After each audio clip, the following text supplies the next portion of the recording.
shine through, just let your soul, baby, feeling oh so silky smooth, just let it shine through, yeah. Just let your soul glow. So glow.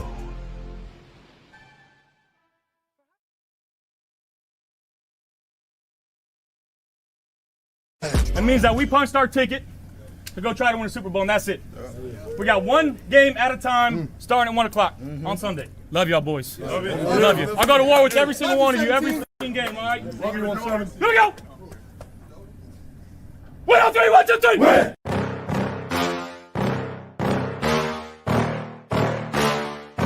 Yeah. Please tell me that I can't, that I won't, that I fail, that I'll never make it out, yeah. Please tell me all the bad, never good, fill my head full of every single doubt, yeah. Please say any negative thoughts, I pop off when I hear people say I cannot. I get off to the thought of proving everyone wrong, I won't stop to the top, so you better back off and get lost. I'ma stay loud, stay proud, never running out, never heading south. I'll be spreading out, call it word of mouth, can't put me down, I'll be getting loud. You can have me doubts, not what I'm about, have your fucking clout. It be raining now, I keep making sound, go another round, bitch I'm legend bound, can't stop me now. You don't wanna fuck with me, a slow burn like a disease. Just tell me that I can and I'll show you things that you couldn't believe. Just tell me that I can. Just tell me that I can. Just tell me that I can. Just tell me that I can. It's showtime. Welcome to the Mafia Sports Report. I am Tommy. Please like, subscribe, hit that notification bell because I always forget to tell you. What up, Bills Mafia? Look, man, it's Sunday. It's 1 o'clock. I wish the Buffalo Bills were playing some football right about now. I cannot wait for some Buffalo Bills football. I don't know about y'all, but man, like this upcoming season, I am stoked for. I think the last time that I was this excited for a Buffalo Bills season to begin was probably 2021. Coming from that AFC Championship game in 2020, obviously I had high hopes that we would get to a Super Bowl the following year, and unfortunately, we did not. So, but I would say that was the last time I was truly like hyped up for a Buffalo Bills season. To begin. And then prior to that, I would say 2018, Josh Allen's rookie year, I was pretty hyped up. But yeah, man. Anyways, so guys, let me get to real quick. Let me get to some of you guys chat. Weston Brewster in the house, our Chiefs fan in the house, who's always supported the channel. Bean Island, baby. That's right. Believe in Bean Island, man. I am president of Believe in Bean Island. And look, we still got spots available. I know, I get it. About 85-90% of you guys still out there hating on Brandon Bean and will never, come on over to the island. But, hey, that's all right. That's all right. More fun for the rest of us here on Believe in Bean Island. So let's get to some of the other chats. Let's go, Buffalo. What up, man? What up, Eric? How you doing, brother? The D backfield is going to be nasty this season. It is, man. I cannot wait just for the defense in general. I cannot wait to see this new defense they're throwing out there because I was so tired of the McDermott defense, that fucking soft zone bullshit that he kept throwing out there. The type of players that he wanted on that defense, it just was not panning out. And I'm also excited for the guys that obviously are sticking around, the guys that we didn't get rid of, to see how they excel in this new Jim Leonard's defense. I can't wait, man, because I really truly believe we're going to see better from guys like Greg Rousseau, Ed Oliver. Even some of the younger guys I feel like are going to step up their game. So I'm excited for that, man. I really am. Trek Reviewer, man, how you doing, man? I don't remember. Was 2000 the first year camp? Was that Fisher? Man, it's been a while. I'm not sure. But anyways, guys, so today, I got to, let me take you down memory lane real quick.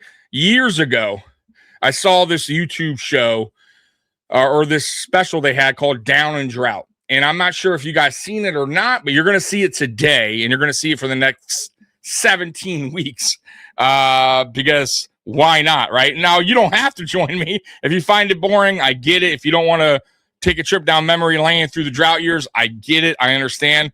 I find it fascinating. I really do. I lived through it. Been a fan since '89, but there's some Bills Mafia out there that didn't live through the drought years, right? They just started watching Buffalo Bills not too long ago. So this might be interesting for them, especially if they haven't seen this. This was done by Prescott Rossi and Thad Brown. So basically it's a roundtable where they're discussing every single season, 2000 all the way through 2016, right? They're going to be video clips, highlights, coaches' interviews, Ralph Wilson, his interview, like just a lot of cool things that they show that maybe you guys forgot about, or like I said, for people who haven't really lived through this, there's some things that I didn't even know that I found out by watching this. So, yeah, so it's basically like a watch along. So shout out to Prescott Rossi for putting this together. So check out their YouTube if you want as well. Now, he hasn't done much work like in years on their YouTube channel, but they still have these if you want to watch them again, or, without me, without going live with me or whatever. So that's really what this is about, right? So we're going to do a watch along with this. I'm not sure, like I said, if you guys seen this before or not, but according to my mom, I started watching the Bills in '87. According to your mom, okay. So, like I said, man, if you find it boring, I get it. Some of you guys do, like Mikey, my co-host. He's like, man, I do not want to take a trip down memory lane. Like, I don't want to remember any of that. For me, guys, it's history. It's history of the Buffalo Bills. So I have no problem going back in time and just kind of seeing what we went through as Bills fans. It's okay, right? Like, it's history. It's our history. So, without further ado, let's get this thing started. And guys, I'll be pausing if at times to talk about stuff that they bring up. If you guys have comments, obviously leave them here. I'll pop them on the screen. This is a watch party. This is basically a watch party. And I don't know if, like I said, I don't know if a lot of you guys seen this or not. So let's go ahead and get this thing going, man.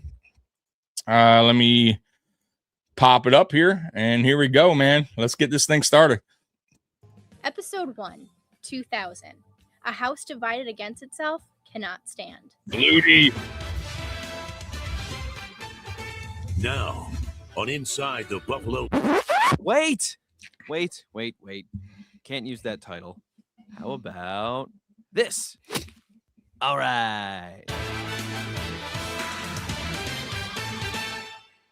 Hello, everyone, and welcome to the premiere episode of Down and Drought, our weekly walk down memory lane with the Buffalo Bills. And you might be asking yourself two questions right off the top. One, is this just an exercise to create content and fill time during a quiet period in the sports calendar? Yes, shut up.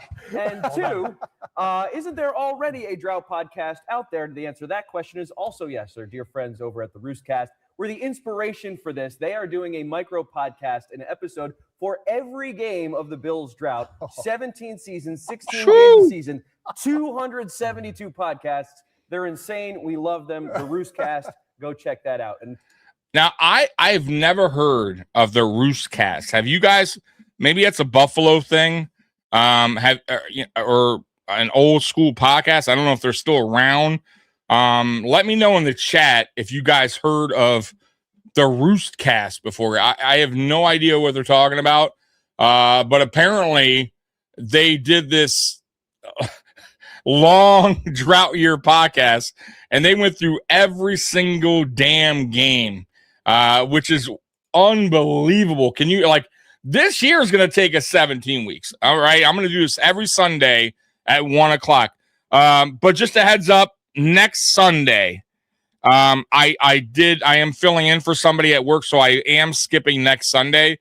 But after that, it's going to be every Sunday. I won't miss another Sunday with you guys. So, but damn, can you imagine they went through every single game of the drought year on a podcast. That is unbelievable. That's some work there. I got to be honest with you. If I had a group of podcasters that were willing to do that with me, I probably would do it. I'm not going to lie, because, where I work, I do on-site security, and I'm able to basically sit in my car and watch TV, on my tablet or whatever. And I'd be watching some old school Buffalo Bills football games all the time, man. And I love it. Like I absolutely do, because a lot of my favorite players were from those drought years, right? So I would have no problem watching games from the drought years. And like I said, I do it today. But man, damn, kudos, shout out to that, whoever that podcast is. I don't know if they're still around, but they put some work in to do every single game. And that's a long podcast, man. Many episodes. Anyways, here we go. To introduce us right off the top, I'm Prescott Rossi. Alongside me, News 8 Sports Director Thad Brown. Every game in the drought. Weekend sports anchor Dave Yates, and current jack of all trades over at East Ridge High School. Fellas, let's start right off with 2000. The Bills end the 90s with an unimaginable loss in Tennessee against the Titans. The home run throwback, the Music City Miracle, whatever you want to call it. God. There was going to be a scapegoat right after that game. It wasn't going to be in the Flutie Johnson debate. That was brutal, huh, guys? Coordinator Bruce DeHaven. And just what was the immediate thought after that of letting go of a legendary guy like Bruce DeHaven?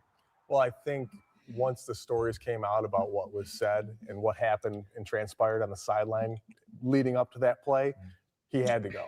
I mean, once people found out that, from all reports, it was Wade told him, squib it, and he said, nope, we're kicking it deep. We're gonna end. Now, how about that? Do you not find that interesting?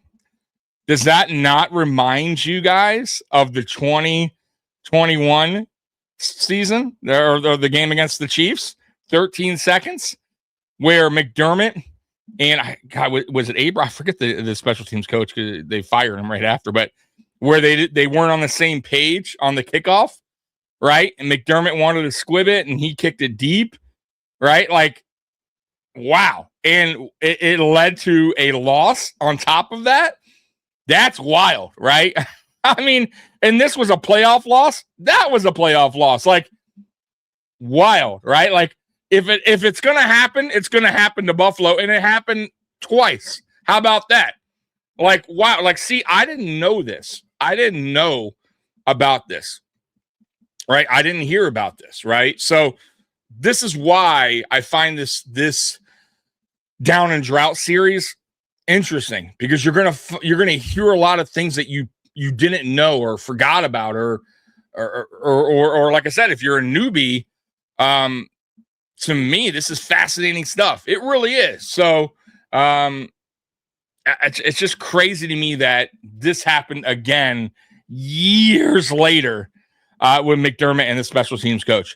Truck reviewer, lately I've been watching a lot of old games with my mom, games all the way from Joe Ferguson, OJ to Fitz and John. Wow, okay, good for you. I don't go back to the OJ days, though. Obviously, I've watched a lot of OJ highlights. But I do go back as far as obviously the 89, 90 Bills, 91, 92, from basically 89 and up, right? 89 moving forward. So but yeah, man, the thing is, it's tough. Like, the older, obviously, the more further back, date wise, the grainier the film is. So it's not always an easy watch because the film isn't the best. But when you get into the mid 2000s, you know what I mean? They start to get a little bit better, more watchable kind of. So, yeah, so I watch probably more drought years games than I do old games because of the quality of the film. I have only found a few games from the OJ years. Yeah, probably not going to be a lot, bro. But anyways, I like I said, tell me that isn't crazy about the kickoff in a playoff game at the end. I mean, talk about being very similar to what happened in the 13-second game that also cost us the game. and right here cost us a game. So pretty wild, man. To lose that way and to have someone just it was still a he forward was pass. sitting there with he put his own head on the chopping block basically. So yeah. And we still, the thing that made people upset that year though was still Flutie Johnson. Yes. And Bruce DeHaven was still a link to the Super Bowl team. So although, that was dude, guys, not the way to handle the last play of the game. I always remember that as I was furious going into this playoff game when they made the decision to go to Rob Johnson. Fun fact, and I didn't know this. I don't know why I didn't know this. Do you know that the Buffalo Bills gave up a 1st and 4th round pick for fucking Rob Johnson? Rob fucking Johnson, who only had a few career starts with Jacksonville, and he did really good in preseason. I believe he was a 4th round pick from Jacksonville. Okay. He basically put up Peterman numbers in the preseason, right? And the stupid Buffalo Bills thought, here's this guy who's going to be the next great quarterback of the Buffalo Bills. Though he hasn't proven anything, we're going to go ahead and trade for him. We're going to give up a 1st and a 4th and pay this guy. And guys, he was terrible. Have you looked at Rob Johnson's stats? Mind you, I watched him play, so I don't even need to look at his stats. He was awful. And when Doug Flutie came here, and I'm not saying Doug Flutie was Joe Montana, but Doug Flutie was a spark on offense, and the team rallied behind him. And then they pull him, they bench him for Rob Johnson in the playoffs. I was so mad. I was furious, but you know what? I'm a Bills fan. It is what it is. I obviously am still going to watch the game. It's a playoff game. And of course we lost the game, right? And of course we did, right? But dude, guys, I was furious. And then to come to find out, as of recently, what we get, I knew we paid him, but what we gave up to get him is wild to me. That may go down as one of the worst trades in Buffalo Bills history. I mean, honestly, guys, can you think of another? A 1st and a 4th for Rob Johnson, who did absolutely nothing here? Wild.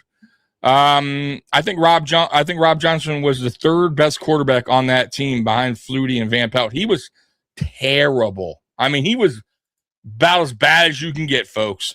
Anyways, let's continue this thing. Oh, and by the way, this episode here is about 40 minutes long, I believe. I'm going to tell you right now, prepare yourself, because some of these episodes go as long as 2 hours. So we're going to be on here from time to time from an hour all the way up to 2. So it is what it is. What do you got to do on a Sunday at 1 o'clock, right? Ain't no Buffalo Bills football on. So come join me. Come chill out with me and then watch a series with me, man. Why not, right? And I was just starting at the station then when we went for the transition between 99 and 2000.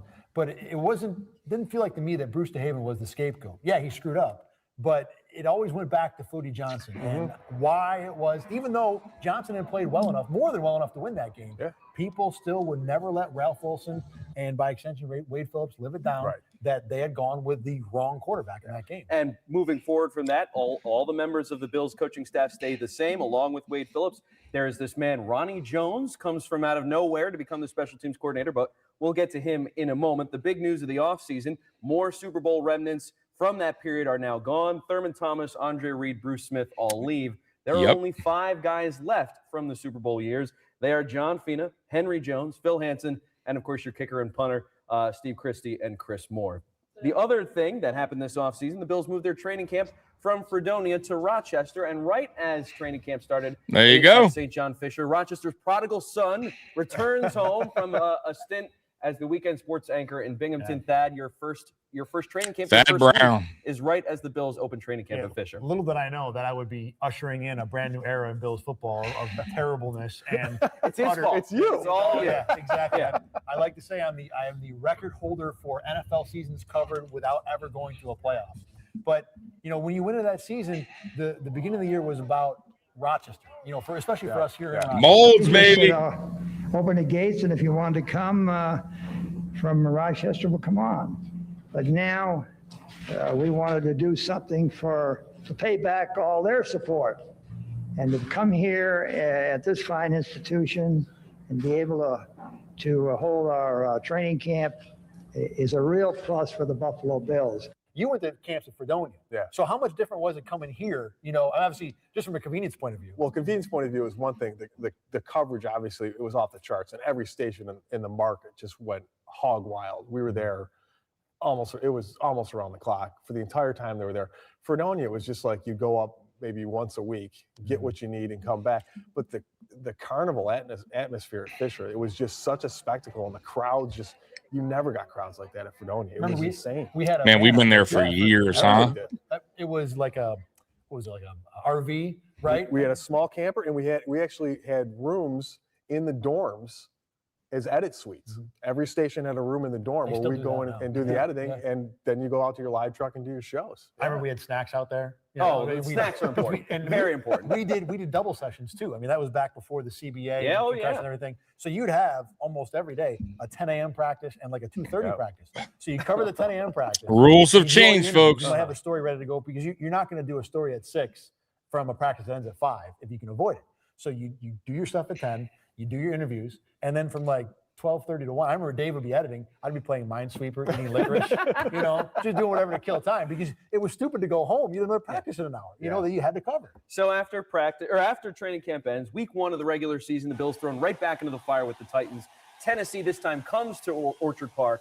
Rob Johnson sacked 5 times. He was sacked in the first play of the season in 2001. Steve Christie with the go-ahead field goal with 31 seconds left. Steve McNair sacked 4 times. The Bills win 16-13. I guess, Dave, you shot that game in 2000. Just the immediate thoughts of that first game back. You get that revenge, though obviously not in the playoffs. You get that against the Titans. And they had, that was one of it was. Got our revenge in the regular season, baby. Walking off afterwards with a grin on his face, kind of like it was retribution for him. But it was just, it was empty. I like Wade Phillips. That was a good coach, guys. Set for them to win it, and it was everything was perfect for him. It was a primetime game.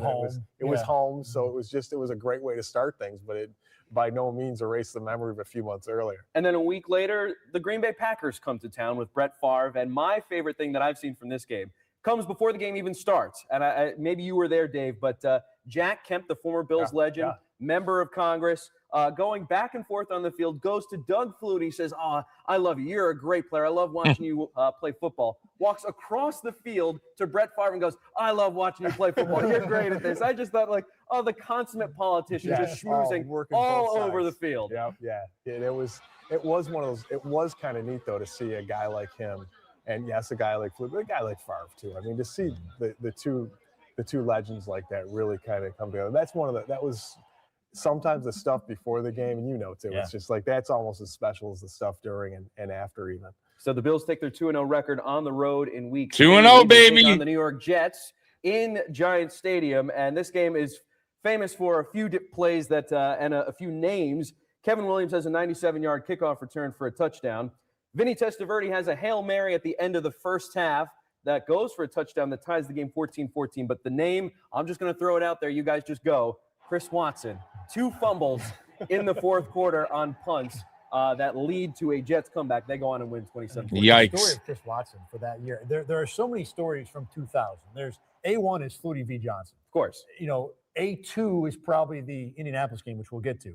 The Tampa game. The Tampa game, I think, is the biggest one. To me, it's the Indianapolis. I know what you're saying. Yeah. I go with the Colts game in terms of stories that people remember. But then you have the headset story. And then you have Chris Watson, the punt catcher story, which doesn't happen for a few weeks. But this is the beginning. He was their punt return man, and he just wasn't good at it. Leonis McKelvin looked competent in comparison. He couldn't do anything right. And then so in week 5, you mentioned those Colts, the Bills having a bye in week 4. Week 5, the Colts come to Buffalo. Early bye. Rob Johnson has a 40-yard touchdown to Eric Moles with a minute and change to play, but Peyton Manning does his thing. He runs a 2-minute offense right down the field. Mike Vanderjagt, game-winning field goal. The Colts win 18-16. We'll move forward into week 6. The Bills go on the road. They are 2-2 at the time they go to the Miami Dolphins.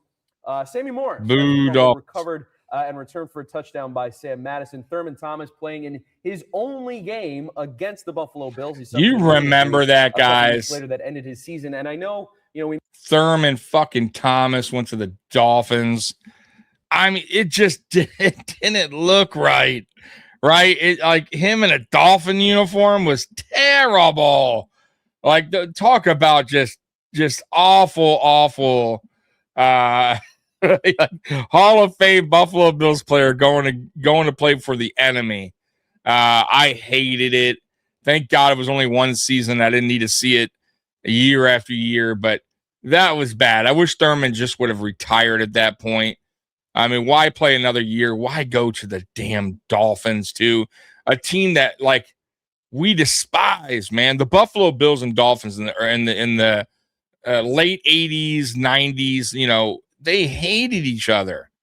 Like, they hated each other. And for Thurman to go and play there for his final year, I mean, why? It made zero sense to me why Thurman would have done that. I wish I could. I honestly, I would love to have him on here as a guest just to ask him, obviously ask him a lot of questions, but that would definitely be on my list of questions on why he would go and play for the Dolphins for 1 year. Like, he didn't need to. So I would just love to know why he chose to do that. Raining on Bean Island today? Nah, man. Believe in Bean Island is man, sunny. It's nice. We're having beers out there. It's good times. Truck reviewer. Wow, the year the Bills traded for with Jacksonville, got Fred Taylor and Donovan Darius in that first round. See, I mean, guys, like, talk about a terrible trade, right? Trek, 1st and a 4th for fucking Rob Johnson. They go on to get Fred Taylor and Donovan Darius. I mean, unbelievable. Seeing Thurman in a Miami uniform would be like seeing Brian Cox in a Bills uniform. And you know what's funny, Trek? His son, Brian Cox's son, actually played for the Buffalo Bills for 1 year, I believe, or 2 years. So pretty funny, right? How that worked out, right? That we wound up getting Brian Cox's son years later on this team. But I get what you're saying. Like that I am 100% with you. Brian Cox would have never came here, right? I play for the Buffalo Bills. Scott Blakey, sometimes elite athletes don't feel like they're done. They are done enough through their though their team does. Yeah, I get that. But at that stage of his career, and he knows that it's not like he went on and tried to play for another team outside of Miami. He retired right after that. You know what I mean? So, like, he had to have known his career was coming to an end. And why? I mean, I don't mind I get it. You want to maybe try one more year, but why Miami of all teams, right? Like, that would be the question. Not so much about why he chose to play another year, but why did he choose the Dolphins of all teams, right?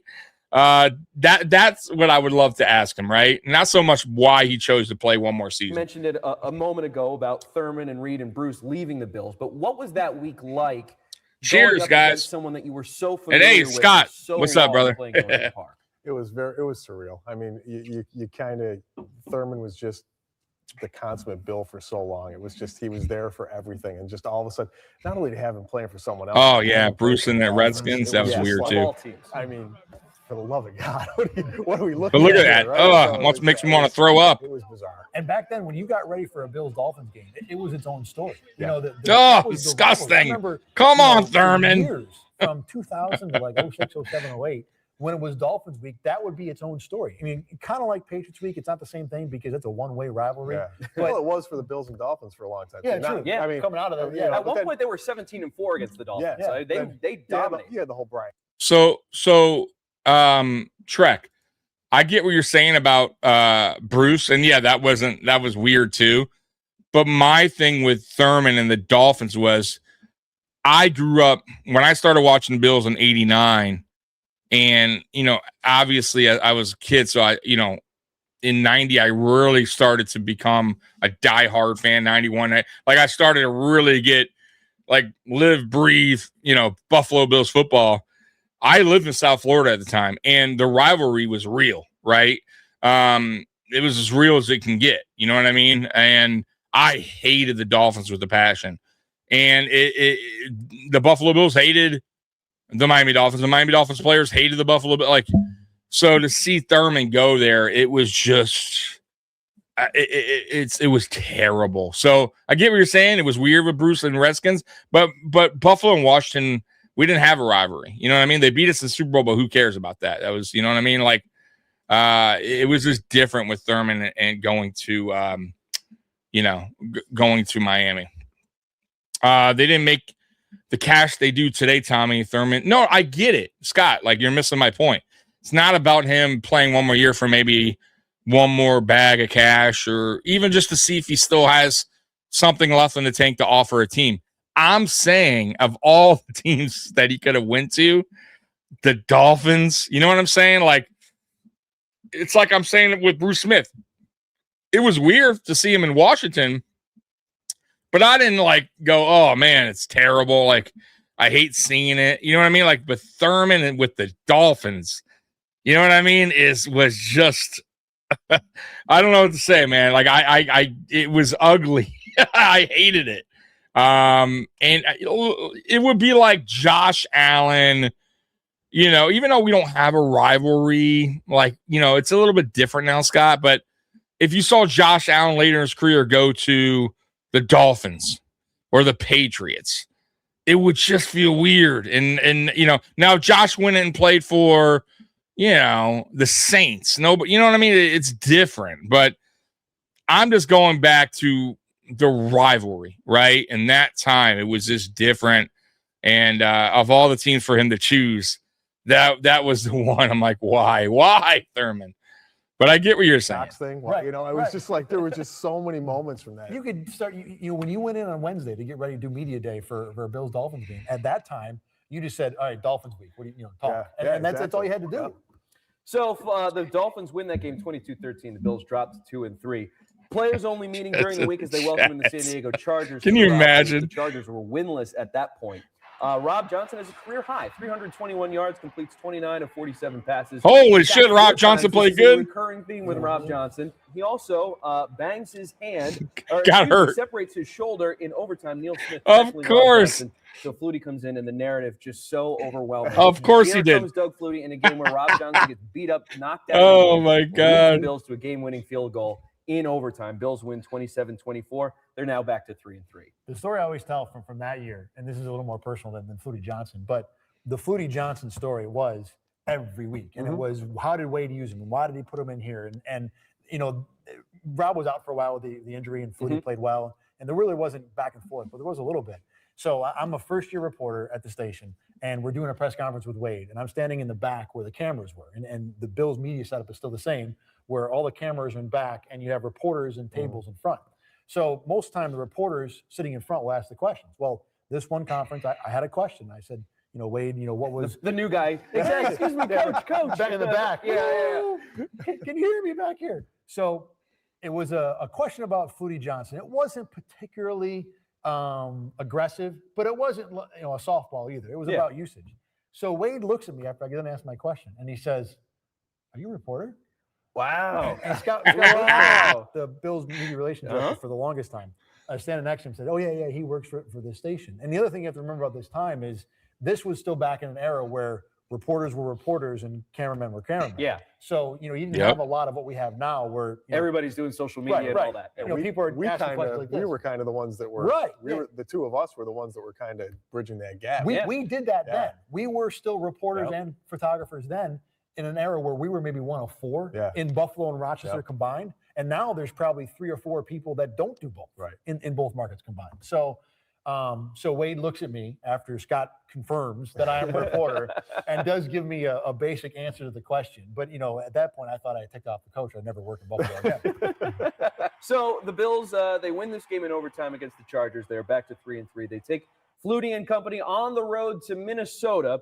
The Bills have an 11-point lead in the fourth quarter. It evaporates quickly thanks to guys like Chris Carter and Randy Moss. Chris Those are Carter, familiar. Randy Gary Moss. Anderson becomes What the a duo. all-time leading scorer in NFL history in this game. Vikings win 31-27, and I've seen our video. We don't have the clip of Randy Moss making a shoestring catch in the back of the end zone. Dave, were you there, and what happened? I was there, and I blew it. That was the one. Yeah. That was the one. Yeah. You missed much. Randy Moss has a touchdown in this game that is incredible, worthy of a Hall of Famer. And I'm like, oh, where in our video do we have it? And I'm like, going back and forth. And here's probably what happened was when you're shooting a game on the road and you've only got one camera, I'm shooting for the Bills defensive perspective. So I'm looking for Bills defensive highlights. So I was probably behind the line of scrimmage. Behind the quarterback and couldn't get the angle on it was probably far side of the end zone. I'm making excuses here. But 17 years later. It's making sense though, isn't it? Sounds good right now. But I guarantee you at the time I was looking at the Jumbotron going, oh, are you kidding me? Doug Flutie has a good game, a good performance in this one. 294 yards, 2 touchdowns, only sacked Good one game. time. We're seeing this also between the two of them. Rob Johnson just can't get the ball out of his hands, and Flutie, though obviously does not have a great arm. He's 38 years old at this point. 38. I didn't know he was that old at the time. Mobile. That's wild. I was a Flutie guy because I 100%. Me too, brother. Were you guys team Flutie? Let me know in the chat. I know there's not a lot of you guys right now, had a different person. but let me know. Team Flutie? Were you guys team Flutie or team Rob Loved Johnson? him or hated him. It caused an excitement and the energy pumped up, and I thought the team responded to that. And I really did. I always felt like that was the intangible that he brought. I actually had a box of Flutie Flakes for the longest time. Exactly the opposite in terms of And when I moved, the box got lost in a move. Right. He was SoCal through and through, big time.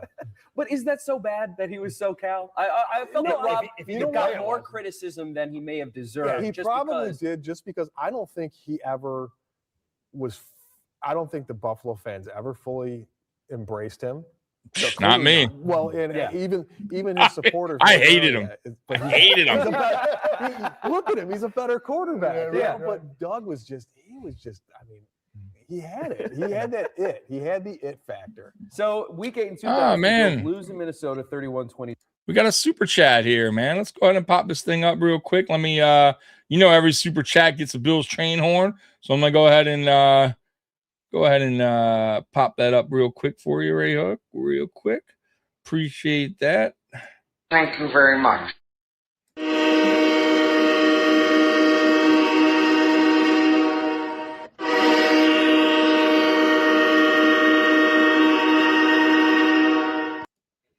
Super chat coming in from Steven.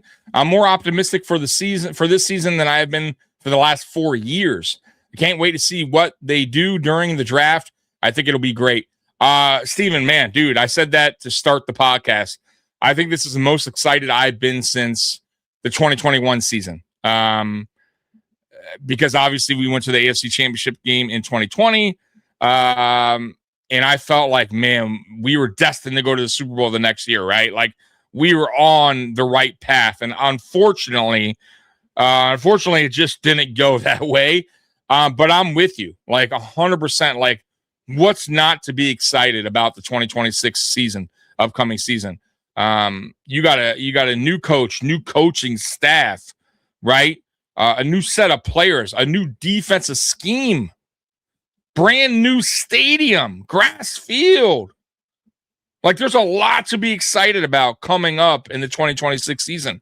Like, if you're not excited, I don't know what to tell you, right? I get some fans are a little concerned. Maybe they don't feel like Joe Brady's the right guy. And I'm one of them in a way. Like, I didn't particularly like the hire. However, like I was telling my buddy Aramis over at Post Podium Podcast, I didn't care for the hire. However, what has kind of made me feel a little bit more comfortable was the coaching staff that is surrounding Joe Brady. I absolutely love it. Absolutely. You got a lot of young coaches there, that are upcoming coaches coming out of college or in the NFL, like Leonard, and then you got some veteran leadership in John Fox and Carmichael. Like, I just think it's a well-balanced coaching staff. So I'm excited about that alone. And then obviously the defensive scheme has changed. The type of players they've already brung in is not the type of players that McDermott probably would have brung here. The draft is around the corner. Dude, guys, like what's not to be excited? Like what is the reason why you would say, it's going to be another Bill season? Like this upcoming season is just, for me, it's just, I can't wait. Like I'm so interested to see what this new defense looks like. I'm so interested to see how DJ Moore is with Josh Allen, how that chemistry is, right? Can they get that chemistry going early, right? Can they get it right away, kind of like Diggs and Allen did, right? Because Allen and Diggs got that connection like that, right? If DJ Moore and Josh Allen can get the same type of connection early on, guys, that's fucking unbelievable. That's great, because that was our missing piece really on offense. It was a true one who can be relied on when needed, right? When a big play needs to happen, we didn't have that over the last 2 years, really since Diggs left. Now we have that guy. If they can get that chemistry going early, watch the fuck out. And if that defense, if that defense can get it going early, meaning understand the new playbook, they get certain type of players from the draft here that fit this scheme, this new scheme of Jim Leonard. Man, you may see a really good defense as well going into 2026. So yeah, I'm super excited. Super excited. So thank you so much for the super chat. Let's see your truck review. Fun fact: Flutie entered the NFL draft the year after Bruce Smith went. Yeah, and then he went and played for shortly after, or I think right away, right? He went to play for CFL, Canadian Football League.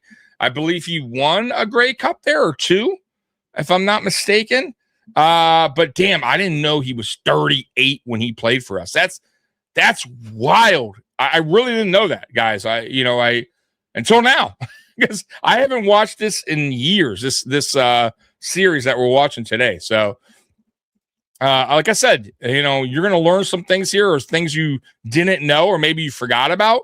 And this is why we're watching this. Week 9, the Jets come to the Ralph. It is the Geezer Bowl. Vinny Testaverde, 36 hey, years Vinny, old. hey, 38 forget years about old. it. He bangs in a game-winning field goal as time expires. Bills win 23-20 to go back to 500. In week 10, boy, we are a 500 team. Welcome the Bills to Foxborough Stadium, Schaefer Stadium, whatever you want to call it. Flutie Magic once again reappears. 2-minute drive that leads for a game-tying field goal from Christie. Then Flutie does it again in overtime for another Christie field goal. And we mentioned the narrative Get him, Flutie. forming when Flutie makes his first appearance, and we're seeing it again twice in 3 weeks. He leads a late comeback, this time an overtime comeback, and the Bills do it again. They win in Foxborough 16-13. The last time the Bills win in Foxborough until 2014. The Bills go over 500. They're 5-4. And for him to do it in his own backyard. Isn't that wild? As a Boston college. Last time he won since 2014 right here in this game. And then he was good with that is insane in New England. That is fucking wild. At this point, because now he's been the quarterback for 2 I mean, weeks that's and really change. shitty. What is kind of really the dynamic shitty. between, I assume there are Flutie guys, there are Johnson guys. Yeah, What- Jerry, What are the wide receivers, the linemen, the coaches, what are they saying in response to, here's Flutie and he's pulling it out of somewhere, and Rob Johnson keeps getting, laid out in the turf? I think everyone else, not named Wade Phillips, was trying to stay out of it as much as possible. big time. They were every answer was, we like both guys. They they're both told the great. company line. Yeah, Whoever's in there, we're gonna, that's So, real quick on the whole Flutie and Rob Johnson thing and Wade Phillips. From everything I've learned through the years since, this wasn't really a Wade Phillips decision. This was a Ralph Wilson and the GM at the time who traded for Rob Johnson, who gave Rob Johnson that money. They wanted their investment to work out, and they basically forced Wade's hand, right? They forced his hand to start Rob Johnson. I didn't think Wade Phillips was a bad coach. I thought he was a pretty damn good coach. But he was put in a terrible situation where his GM went out, got this quarterback, Rob Johnson, way overpaid, gave up crazy draft capital, a first and a fourth for an unproven quarterback at the time. And then obviously overpaid him. And the guy could not stay healthy. He wasn't a playmaker on the field. He had a bad attitude, in my opinion. The team did not rally around him. And yet the GM and Ralph Wilson were basically forcing his hand. And that's what happened in the Tennessee game. That's why Rob got the start ultimately over Doug Flutie. It was a bad decision. But what are you going to do, right? You're going to go with what your owner and your GM are basically forcing your hand to do. So that's what happened there. From everything I've learned throughout the years, that wasn't a Wade Phillips decision. That was a owner GM decision to get their money back on their investment. And it never, obviously they never did. It was a terrible decision. Why the hell I remember this like it was yesterday.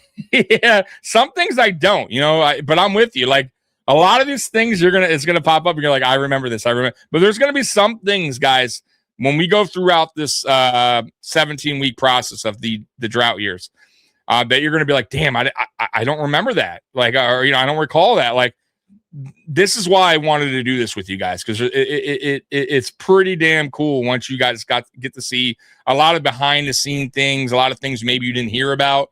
And then once again, for Bills Mafia, who didn't really live through the drought years, right? To learn some things here that from the past, right? What we had to endure and go through in that 17-year drought, and all the coaching changes and all the quarterbacks that came and went.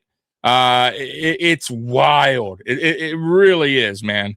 Like honestly, like more like, like the Jets should be doing something like this, right? Because it wouldn't stop for the Jets, right? The Dolphins probably should be doing this. Bagula sucks as an owner. Badass always likes to chime in with that. The Bagula sucks as an owner.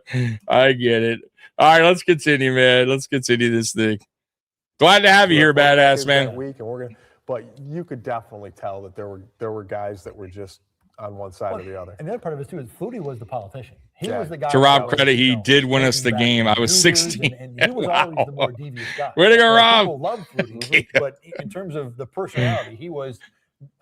It's not a fair word to use, but the bigger jerk was Flutie. He didn't win many, Cato. But again, I go back to how Rob was. Rob just didn't care. Yeah, he wasn't going to bother with that. It wasn't. No. It just man, not enough. There was.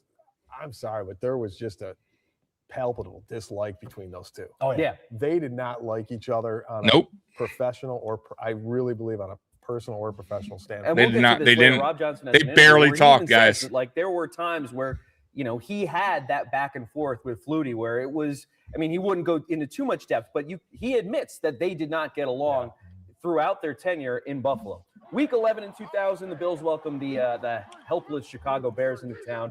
I mean, of course they didn't get along. Think about it.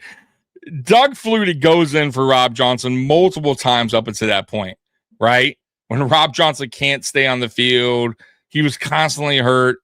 And teammates, Rob Johnson clearly saw teammates rallying behind Doug Flutie. It was a different feeling. I know it, right? And of course, he knew that this guy might take my job, or teammates are actually probably secretly wishing and hoping Doug Flutie would just take over full time. So of course there was a battle there, and Flutie probably saw Rob Johnson as this cocky guy from California, who was supposed to be the franchise quarterback here that they gave up a first and a fourth for, paid all this money to, right? And yet he wasn't doing anything on the field, right? So I'm sure Doug Flutie had his feelings about him too. You know what I mean? The real drought was from 70 to 89, but I still watch every game that was not blacked out. Yeah, I get it, Badass. But this year, I wasn't. See, you're an old school fan. I'm an old school fan, but you're way back there. I started watching 89, so for me, this is the drought year that I remember, that I recall, right? And it's just fascinating stuff, man. So I'm glad to hear, Badass, by the way, because I'm going to be doing this, like I said, 17 weeks. Next Sunday, I do have to take off because I'm filling in. But after that, like I said, guys, I'll be here every Sunday moving forward at 1 o'clock. So if you guys enjoy this first podcast that I did, yeah, man, join me again in 2 weeks where we will resume this every Sunday at 1 o'clock. All right, let's get this thing going. Jim Miller tears his Achilles in this game. Which, yeah, Dave, your angle on it. We can't show the video from the because of NFL rules. But Dave, I mean, you just happen to be in the right spot, I guess, at the wrong time for Jim Miller as he blows his Achilles. Yeah, he's scrambling right along the sideline. Right. Remember Jim Miller? And he just dropped. There's nobody. Non-contact injury. Right. I mean, you had to kneel. They're worse. Those are the worst. Injury. We had to kneel down there. He falls basically probably 2 yards away from me, and I remember this. Yelling, it popped. It just popped. You guys remember that? I was just cringing because I'm just imagining what that must feel like. Well, you were right on top of a guy's season ending. Yeah, I mean, it's what literally happened. Brutal. It was excruciating to listen to. Well. From that, the Bills win that game 20-3. They go to 6-4. But the following week, Rob Johnson 6-4, baby. Being out for 4 Rob Johnson's back. Kansas City. This Here game comes is some L's for Rob Johnson. He has a diving attempt at a touchdown late in that game. The go-ahead score in that one. The Bills win 21-17 on the road. Johnson was sacked 4 times, but that seemed like it could be the play that. Okay, Rob. Rob's coming around. And here is Rob Johnson asserting himself with a game-winning play on the road and showing a toughness that a lot of people that's cool. Think he possessed. That's damn cool, badass. I like Flutie. I know some Bills fans don't, but out like that to get hit and the potential to get. I didn't mind Flutie at all, man. He didn't always show. I didn't know he was 38 when he played for us, so that's freaking crazy. He was, okay, yeah, right. Maybe he is starting to buy into it a little bit more. If I remember correctly, there was some thought that the Flutie effect was kind of wearing off. Not that they liked each other, but you see Doug do it. You see Doug get praised. There's some people out there, man, that for some reason they don't like Flutie. I don't get it. Explodes, and this is really, maybe Badass knows why. I don't know. Of the 2000 season. He was cool. Okay. I mean, I'm sure you heard about that, right? Some fans just didn't like him. I don't know. Johnson, 24-39, 262 yards, 2 touchdowns, 6 sacks. Basically, every bad thing about the Bills in the year 2000 rears its head in this game. Johnson gets sacked a ton. Carl Williams has a 73-yard punt return for a touchdown. So special teams errors. Derek Brooks on defense is just a monster for Tampa Bay. 19 tackles in this game. Derek he has Brooks. one play on Rob Johnson where I think he puts him below sea level. Yeah. He hits him. He throws him like a child's toy.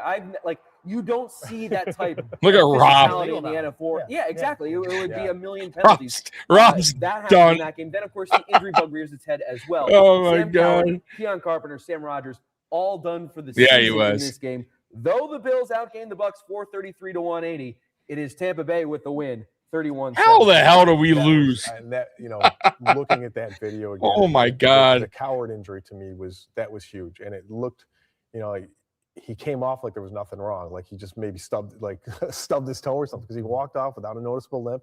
The Achilles was gone, and I'm sitting on the sideline and looking down at his foot, so I start shooting at the back of his foot, not knowing at that time that was the problem. Didn't realize how bad it was until they threw him on the back of the cart and took him off. But the injury, that to me really snowballed everything, not for that year, but just leading on. That really created a headache for them. As much problem as they had in terms of leadership and cohesion on the let me pause this real quick. So my thoughts on Shaq.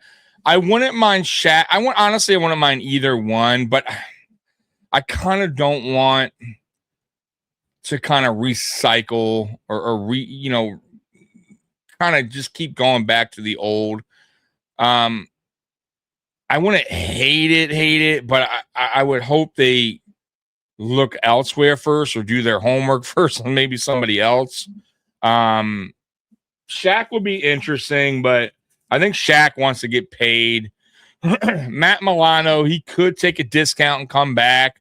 He actually had a good season last year, so I'm not going to hate on what he did last year, but he's just not durable, right? And though he was kind of last year and he had a good season, it wasn't great, but he had a good season.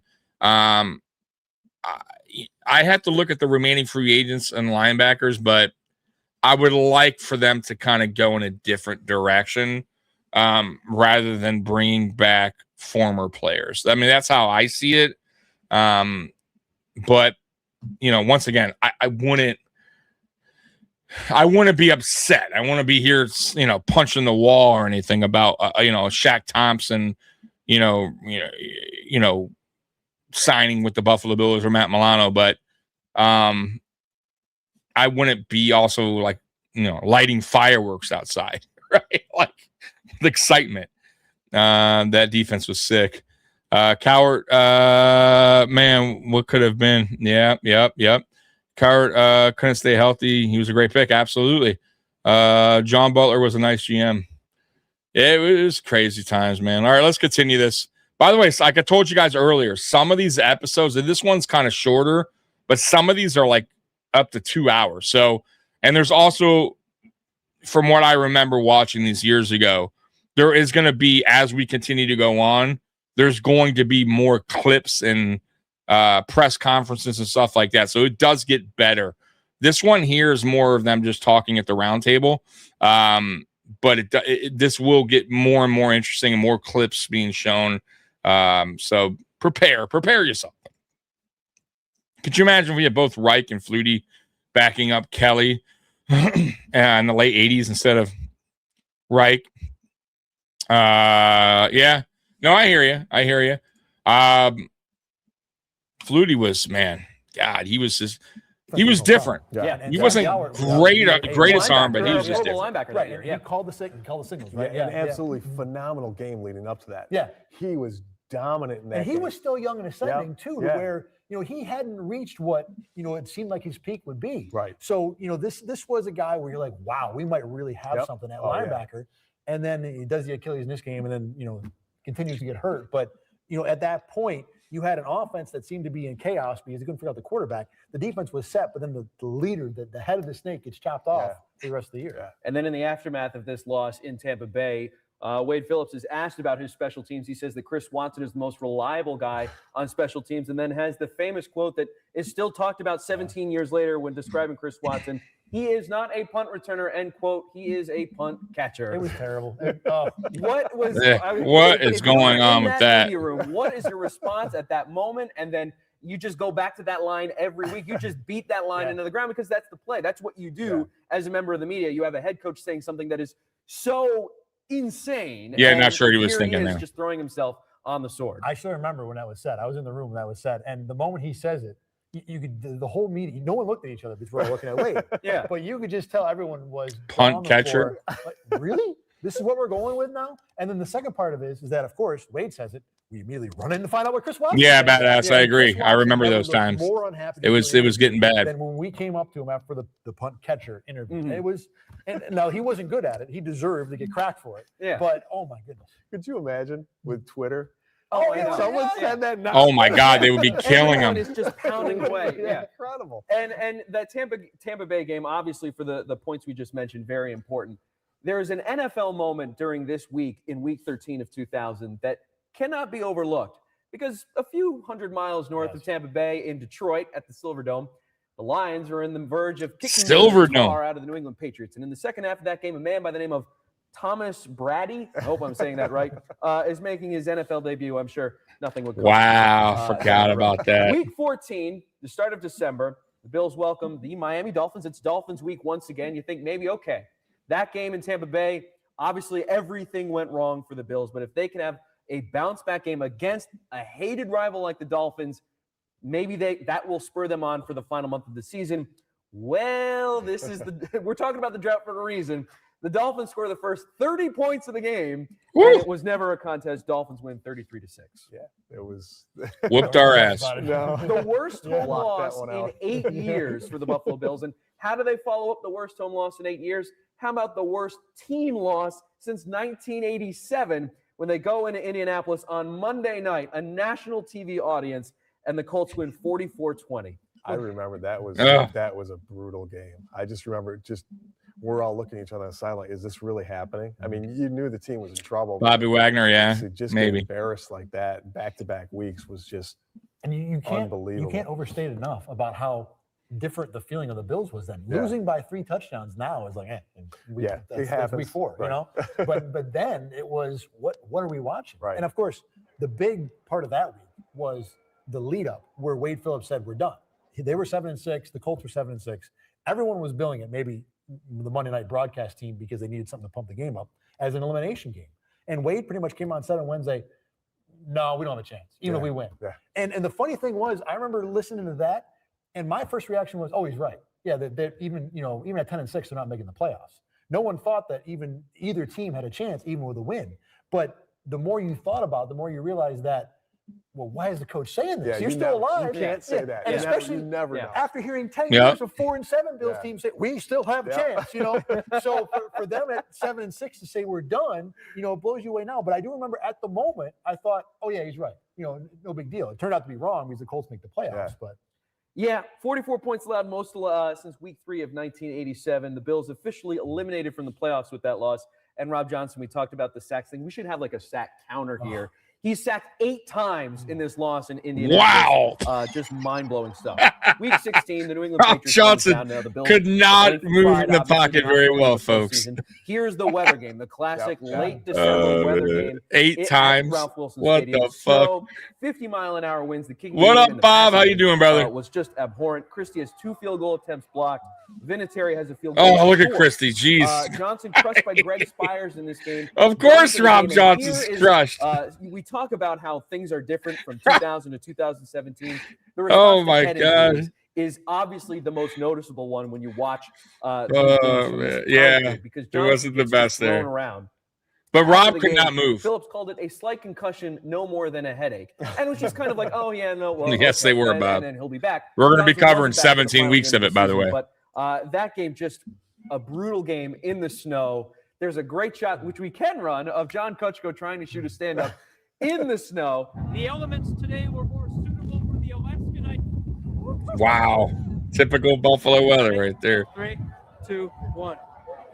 The elements today were more suitable for the Alaskan Iditarod. Heavy snow and a blustery wind all game long for a meaningless Bills-Pats game, which turned out to be memorable. It was a comedy of errors. Antoine Smith in the fourth quarter on the 1-yard line fumbled the football. We love John. Oh, and That's the only time ever. Yeah, we shoot these games outside in the snow. We freeze. He's up in his press box. He comes down. Johnson, he didn't move very well. Not that I remember. Really? He wasn't that mobile. I mean, he wasn't like super stationary, but So the Patriots go on and win. he that was game more, 14-10 I would say, overtime. pocket That was David than mobile. What Yeah. was, you worked a bunch of those. I had a streak until like 2011 where I never worked a bad weather game. Yeah, that was. I never talked about it. I mean, I always talked about it. That So, was a bad one. That And we was each have our strategies for bad weather. Yeah. What did you do? just. I actually spent a lot of time at the bench with the jet blowers. Yeah. I go to the side of the bench and I try and get my hands warm there. But I used to have a problem cramping up. My camera hand would just like lock. yeah, Yeah. and it would scare the crap out of me because Yeah. I'm like I gotta. But it was just I was more concerned about almost keeping the equipment. Well, that's the thing. The toughest part With was tape- keeping it from. tape's Rob gotta Johnson imagine was that. terrible. Real tape. I don't know if keeping it from Jake fogging Plummer up might have and been things better. like But that. And it's just that was, and you had to worry about the batteries running out because when it gets cold, they don't hold their charge as well and that kind of stuff. So it was a challenge, but And for a game with no touchdowns that ends 13-10. it's really fun to go out there and freeze or something like that, right? No, actually, there was a touchdown. I might take that back. But okay, so the Bills And I dropped think this if I'm game. not mistaken, that Yeah. touchdown he actually did a nice little slide into the end zone. It was Who would that have been? Would that have been Kevin Falk? I that think time? so. And he Yeah. hit the ground and slid for about from the front of the end zone to the back. It wasn't bad. Well, 2 days after this game, the big news for the Bills is Ralph fires John Butler, the GM from the past 8 seasons. Colts on the verge of the Man. playoffs. That's obviously a big talking point. Ralph Butler firing our refused- GM. refused to sign a new contract, and this is where we start seeing. I at least remember in the this. research that It I've was done, about the maybe you guys can contract, speak to this right? A lot better than I can. They had like a falling out. This idea that perhaps Ralph Wilson. You guys is a remember bit tight this? with purse strings. Butler was in the lower third of salaries amongst GMs in the NFL, and coming off a decade of success where pretty much any team in the league would sign up for that, a playoff caliber team every single year. What was the immediate response that you guys felt that, whoa, Butler's getting fired? There's still a game left to play this season. It's happening on a Tuesday, and Butler doesn't seem to be the issue here. It's the guys on the field and maybe the head coach. Right. I think it was more he'd been such a part of the team for so long, and had been, I forgot about this. Going back to the 80s. So all of a sudden, there goes another part of that. Yeah. That era. That was is wild. All of a sudden, getting ushered out, and it's like, okay, where are you going now? It was kind of bizarre. John, how surprised are you by Mr. Wilson's decision today? Surprised, that's hard to say right now. The finale of all is just starting to set in right now. So, in a day or two, I'm sure it'll hit me more. Mr. Wilson said today that he offered you a contract on Friday. Yeah, at the airport. Yeah, he was. Were you not prepared to come back to the Buffalo Bills? Oh, no, that's not true whatsoever. We did talk contract, but, at that particular time, it just wasn't something I was going to reply to or answer. So, I don't know what Mr. Wilson said today here. Yeah. Yeah, but you know what? You got a lot of things you got to do. You got to plan on a team. You got a lot of work to do. I can understand it. How did you feel the way that you found out? Was it over the phone or was it? I talked to Mr. Wilson this morning. Yeah, I was in Charlotte on the way to the Blue-Gray game. He called and informed me. And he said, "Get on back." I said, "Okay." So here I am. Have you talked to people in San Diego? Pardon me? Have you talked to people in San Diego? Oh, no, I haven't talked to anyone. No. I'm under contract. Still under contract till February 28th. That's what I figured. So I learned different things. The thing about rewatching that interview over there. Damn. You could, at the time you didn't realize it because it was news, you're covering it, you're in it. But watching it again, to me, Oh, it looked like absolutely, Butler had probably. from June. I get that too, He but was fine with it. He talked about, this is how it but goes, I and, think but the problem was with him and Butler was more of it was something to do with the contract. I don't think it was production. You know what I'm saying? So, I don't know if he would have fired Bean over it because I don't know how you feel about Bean badass. I don't know if we have ever talked about that, but I don't think Bean's this terrible GM, right? And Butler wasn't either. So, I think they had it was something to do with the contract, and they just weren't seeing eye to eye. So, that's why Wilson did that. I don't know if he would fire Bean. That's a great question. Maybe I don't know. That's a great question. I would think not because listen, Bean's production's been good. Like we're a playoff team every year, right? Like has he been great? No. Has he made mistakes? Yes. But has he done some really good things here? Yes. So I don't know if he fires him, to be honest with you, but who's to say, man? All right, let's continue. Mr. Wilson makes a decision. You got to respect it. I don't think we realized it as much at the time, even though Ralph pretty much came out and said this is what he thinks Butler was doing. I think Butler was ready to go. I think he was going no matter what.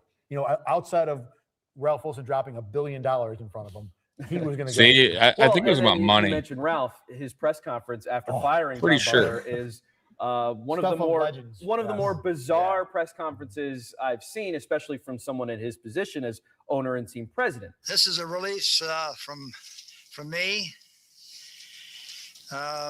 This is great. John Butler is dismissed as executive vice president and general manager. That's the title of the release. The title of the release. Orchard Park, New York. Bills president and owner Ralph Wilson Jr.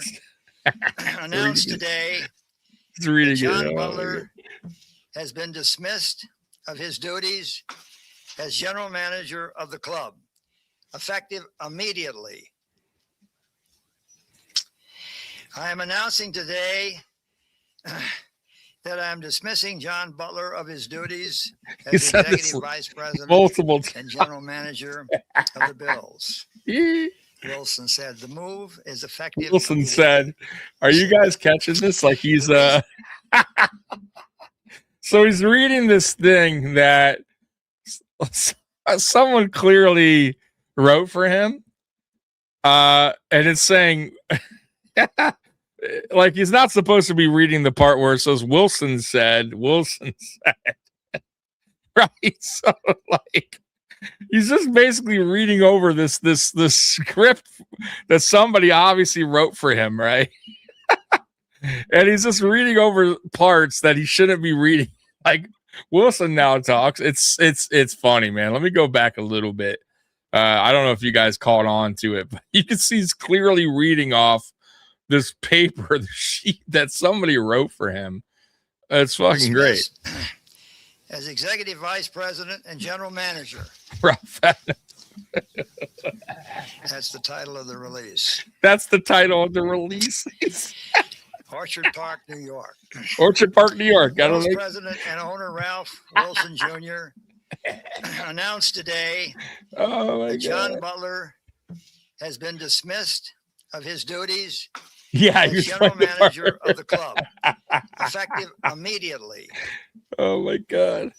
Here we go, Mike. I am announcing today that I am dismissing John Butler of his duties as executive vice president and general manager of the Bills. Wilson said the move is effective. Wilson said. He said that. I said the that. reason for the dismissal is because John has refused to give me an answer to his future intentions. See, guys, about It is now about time money to and move forward. what he wanted to do. Therefore, I can wait no longer to see who will be the Bills general manager after this season. Now, Ralph is also 82 years old. He reads from his own press release. He answers questions and his answers are all over the place. What is the perception of Ralph at this time? Ralph, he's been getting the up there in patriarch of age. this franchise for decades, and now there's this bad season. They're not making the playoffs. He fires his GM, and he seems kind of out there. What were you guys thinking in that meeting room as Ralph is laying out his reasons for firing? Man. Did you go to that one? I know I was at that one. I think I was No, there. yeah, I was there. We might have both gone to some of these, but when he starts reading the what's it called when you put the city Press release? No. Oh, the byline. The Yeah. byline, Or yeah. The Dateline. Yeah, Dateline. So- Dateline Orchard Park. That's where we are. Yeah. Basically what happens at this time is that you go to a press conference and something happens and the media relations director already has a press release prepared. So everybody gets a paper. Yep. And so Ralph goes up to the podium, and I don't know if they didn't prepare him or if you don't prepare the owner says does what he wants. He's up there with the sheet of paper. So he goes into his opening remarks, and you're just waiting for him to start talking. And the first thing he reads is the headline. And no one really notices at the time because the headline is, Ralph Wilson fires John Butler. And it sounded Reads really the headline. And then he goes, Orchard Park, New York. Now you know what's happening. He's literally reading everything on the page. And then the best part is he says, Ralph Wilson today announced that John Butler will be dismissed as general manager of the Buffalo Bills. And then he reads a quote from himself in the press release, follows it up by saying, I said that. I said that. I said So that. I think the reaction was, okay, he's still in charge. This is still the patriarch. He's losing it a little bit. It's funny. That's Ralph. He's 80, whatever. We have a grandparent. Our grandfathers are like that. Yeah. It's grandpa. He's Oh, he'll my be fine. God. There'll be no problem. And little did we know it was probably the beginning, the first sign that things were going to be going bad for a long period And of definitely time. changing, if Yes, nothing yes. else. So the Bills wrap up the season in 2000 in Seattle in a game that was really unremarkable or not all that important. Antoine Smith has a good game. Doug Flutie has a good game. But Antoine the Bills Smith. season is over. Same with Seattle's. Bills win 42-23. A couple days later, season ends January 2nd, 2001. Ralph meets with Wade Phillips down in Florida. Ralph gives Wade a vote of confidence. You think, okay, perhaps Wade would be back. It's always a kiss of death, Isn't it? 5 days later, the following Sunday, Ralph fires Phillips because he didn't fire Ronnie Jones. And I'll just say that name, Ronnie Jones, and you guys just go. Yeah. You look at that Yeah. in retrospect, it's like, wow. Yeah. Head scratcher. That was a weird day too because you get the news that Wade gets fired, and John Kutchko and I go up there, and we were literally driving around the main complex where the Bills have their offices. Is there a light in Wade's office? Is he there? Maybe. Did you see something move? I don't know. He did that with me once. Too. Yeah. Stalkers. Right, exactly. It's a tactic that we've remained through all these years because Rex Ryan, we had to do the same thing, track him down too. So you hear that Wade Phillips. I think again we found out through some of the Buffalo guys that Wade was going to show up at the airport. So we all drive out to the airport. Like you were saying a moment ago, pre 9/11, whole different. We bring our cameras right down to the gate. Yeah. So we're standing there waiting and not really sure that he's actually going to be on this plane that we're told he's going to be on. But sure enough, his son is there waiting for him, and then he comes out, and we do an interview in the airport for the second time in 5 days or whatever it was. We do an interview with a Bills front Second office, time in the airport. person in the airport. Here comes the next fired He guy. didn't give a statement. He didn't take questions, but he was there. Oh, He did man. talk to the media right outside his gate. A lengthy statement. Poor Wade. He thanked a lot of people. It was As very a media professional. member, you didn't walk away from that thinking, I wish we had a chance to ask whatever. You got enough out of that to be, okay, I've got my story covered.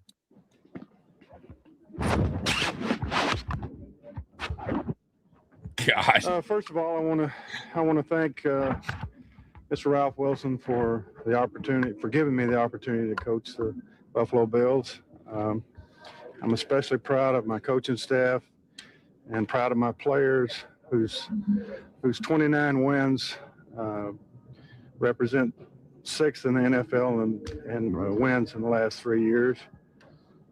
I want to also thank a great general manager, John Butler, who was a big factor in those wins for us. And I want to especially thank the Buffalo Bills fans, not only ones in Western New York, but throughout the country that gave us tremendous support. Anything else I have is I need to talk to my coaching staff to be able to comment on anything else, but I appreciate it. Thank you. Wade, that's it. Thank you.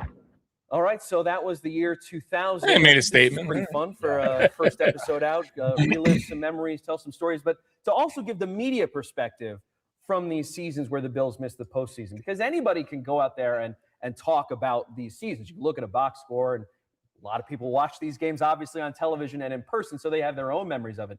But I think the memories that you two guys have, especially because you were there, you were on the field, you're in the locker room, you're in the media room. I think that perspective can be especially valuable because how many people experience that? And you guys were there. Thad, you've been there for all 17 years. Dave, you were there at the beginning of the playoff drought. So I hope this was entertaining for you. I know it was entertaining for me. We'll be doing this every Thursday from now until right up to the start of training camp. We are 17 weeks away from the 2017 training camp opening at St. John Fish. That was episode one, of Down and Drought. We'll be back next week for 2001.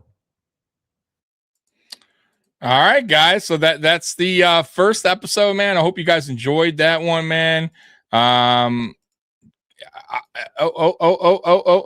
I? There we go. Hold on, guys. Let me get back on the screen properly. Here we go. So yeah, man. It gets better. They get better. Some of them are longer. Like I said, some of them are 2 hours long.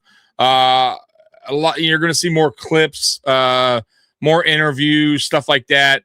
Some highlights. So it does get better as we continue on with this, but I just find it fascinating, some of the stuff that I forgot about or didn't know about. I hope you guys enjoyed this, man. And like I said, next Sunday I won't be doing this because I got to fill in for somebody at work, but after that it's going to be moving forward every Sunday at 1:00. So it's just a good time. Why not, man? It's off season, man. We don't have too much stuff right now to talk about, until the draft, really, right? And this will be kind of lead us up till almost August, right? So I'm excited to do this with you guys, man. I hope you guys enjoyed episode 1, 2000. 2 weeks, we will return to 2001 with our new head coach. Guys, man, I loved it. Hey, appreciate you, man. Appreciate you. I'll see you guys in 2 weeks on Sunday, but tomorrow, Monday Night Uncensored, Mikey is back and at 10 p.m. You don't want to miss that. We'll be talking about obviously the free agent signings and getting in a little bit more into that, what free agents are still out there that we could possibly pick up. And then maybe a little bit of draft talk in the process. But yeah, that's tomorrow at 10. Pretty cool with the memories. Yeah, and badass. We still got 16 more episodes to go. So trust me, it gets better and better as these episodes go on. So see you then, pal. Have a great day. You too, Bob. Appreciate you. So Bills Mafia, I love you, and as always, go Bills. I'm out of here. Peace. Just let your soul go. Just let it shine through. Just let your soul feeling